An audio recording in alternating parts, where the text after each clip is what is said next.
Hello বন্ধুরা, তোমরা কেমন আছো? অনেক দিন পর আসলাম জুডিওতে। আমাদের হাবড়াতে ওপেনিং হয়েছে জুডিও। তো আমার যাওয়া হয়নি, সবাই চলে গেছে, তো তার জন্য আমিও চলে আসলাম জুডিওতে। দেখি মনার জন্য কিছু কেনা যায় নাকি। তো এসে দেখি বাপরে বাপ, মানুষ এত কিছু নিয়েছে যে সব ফাঁকা করে দিয়ে গেছে। মনে হয় না যে আমি আর কিছু পাবো। দেখো লিপস্টিকের অবস্থা দেখো, কিছু আছে কিছু নেই, যা ছিল তা পছন্দ হয়নি। তো ওপরে চলে আসলাম মেয়েদের কালেকশানে।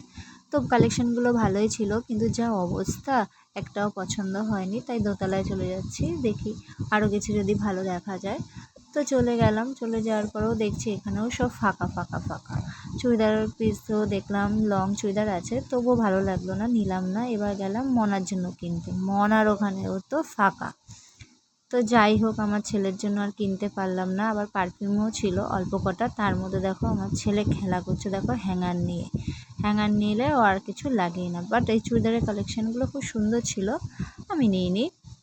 এই যে কাউন্টারও ফাঁকা, মানে এত মানুষ নিয়েছে যে কিছু আর রাখেনি, মনে হলো যেন পুরো জুডিও ধরেই নিয়ে গেছে। এই যে বাচ্চাদের কালেকশানগুলো দেখছো, বাট সেরকম ছিল না, সাইজও ছিল না, তো চলে এসেছি।